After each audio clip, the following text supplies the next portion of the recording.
Marcos 49 y Lucas 12, 49. Mira lo que dice este versículo. Porque todos serán salados con palabras de Jesús, ¿no? Todos serán salados con fuego. Una cosa un poco rara que no me voy a detener a explicarle ahora porque no importa, no viene al caso. Pero quédese con la frase, reciba la idea.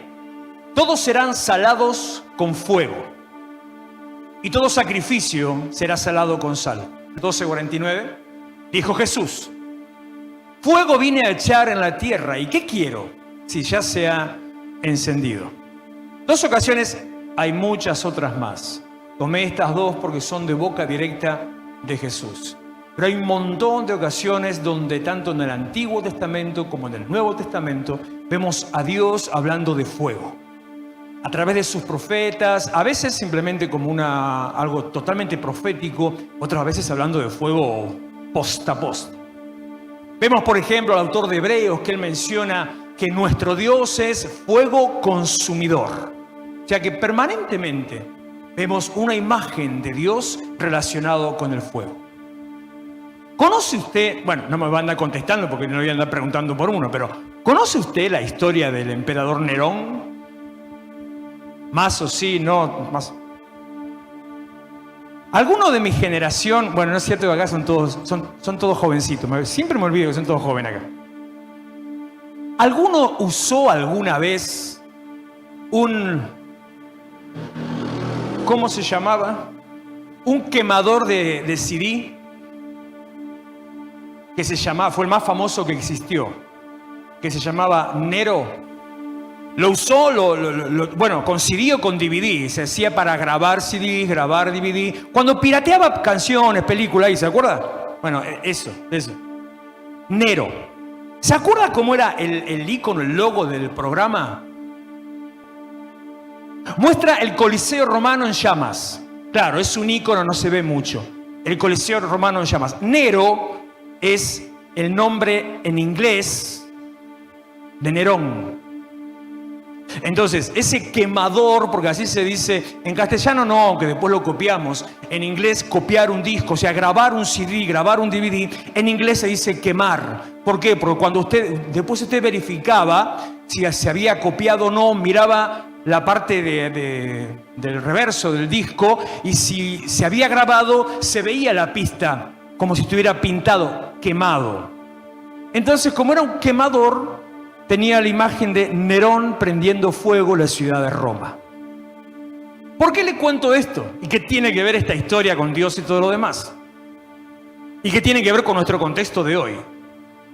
¿Sabe que los políticos yo creo que son anteriores al diablo incluso ya?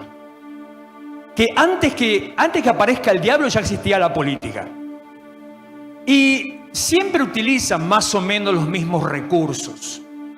Hubo una época, no sé exactamente qué año fue, no quiero confundirme, pero habrá sido más o menos ahí el año 40, el año 50, entre el 40 y el 60 de la era cristiana, cuando fue el gobierno del emperador Nerón, donde Roma, el imperio, empezó a tener una crisis económica.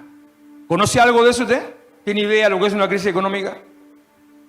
La inflación empezó a aumentar, la población empezó a aumentar, aumentaron los dominios de Roma.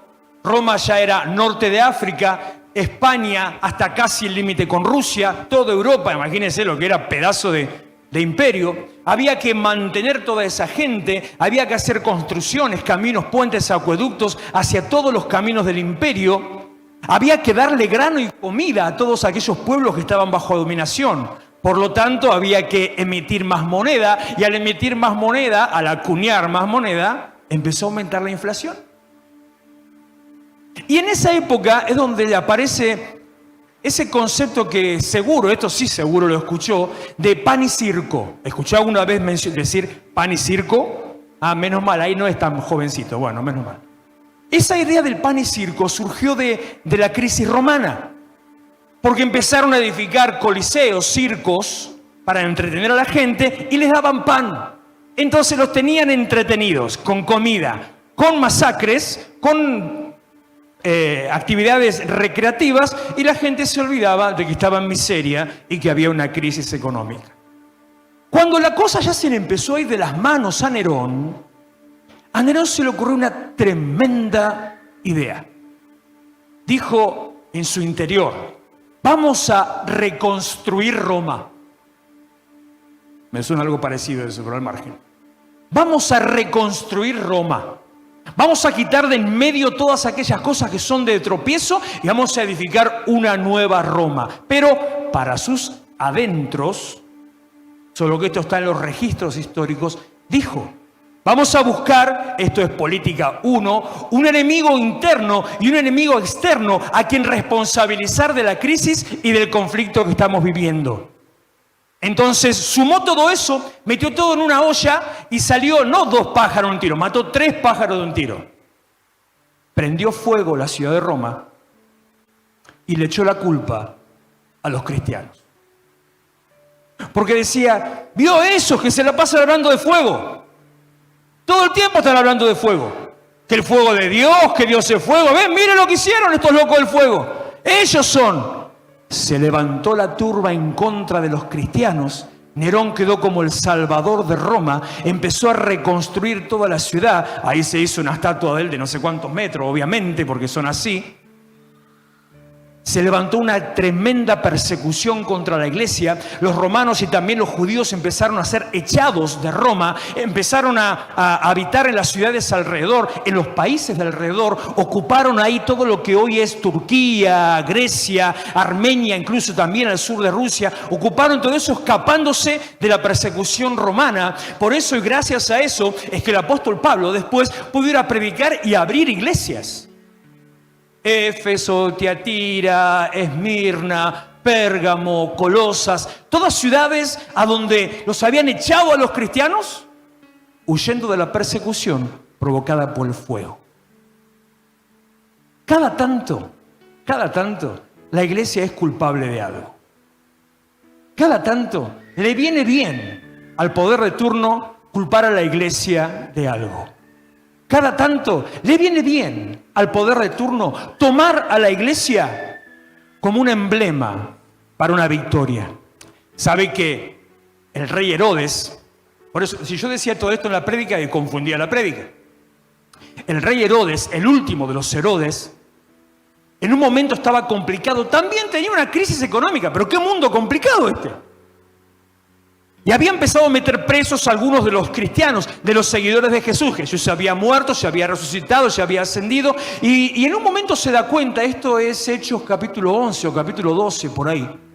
En un momento se dio cuenta que a la gente le había caído bien que él había metido presos a los líderes de los cristianos. Entonces se levantó, agarró, llamó al secretario de seguridad o al ministro de seguridad, mandó un WhatsApp y dijo: me meten en cana ya a Pedro, a Jacobo, a Santiago, porque eso nos va a dar votos. Y eso es lo que hicieron. Y fueron y encarcelaron a Pedro, a Jacobo. Todos los metieron ahí juntitos. Después viene la historia donde Pedro encarcelado es liberado. O sea, todas las cosas que suceden para un rédito no de Dios, sino del mundo, Dios la torna para bendición cuando la iglesia se planta en el lugar donde está. En la época de Nerón se aguantaron ser torturados. No solamente eso, se aguantaron ser quemados vivos. En la época de Herodes se aguantaron ser encarcelados, ser acusados, ser señalados. La iglesia se mantuvo siempre en pie, de tal manera que la iglesia permaneció y Herodes desapareció. No solamente Herodes, sino el imperio romano desapareció. Hoy día estamos siendo testigos una vez más de una conveniencia para que la iglesia sea la culpable. La iglesia es la culpable de los contagios masivos. La iglesia es la culpable de la propagación del virus. La iglesia, que son unos rebeldes, que son unos maleducados, que no se sujetan, que no se someten a la autoridad. Son ellos. Vamos contra la iglesia. Si la iglesia se mantiene firme en su lugar, la iglesia permanecerá. Y los poderes pasan y la iglesia queda.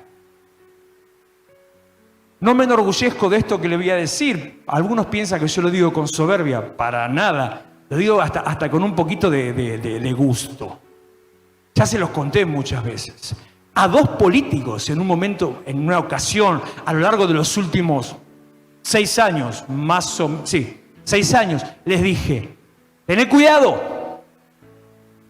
Los intendentes pasan, los pastores quedan. Tened cuidado. Los gobiernos pasan, la iglesia queda. Una iglesia que se pone en pie, una iglesia que permanece a los pies de Cristo, aunque todos se levanten en contra y quieran venir a atacarlos, a apurarlos, a decir, como dijo uno el sábado pasado, que me enteré el domingo a la mañana, vamos a pedir refuerzo, necesitamos refuerzo para sacar a esta gente de acá. ¿Pero qué te pasa, hermano? No tenga temor, no se deje amedrentar, no preste sus oídos ni su corazón a las acusaciones del enemigo.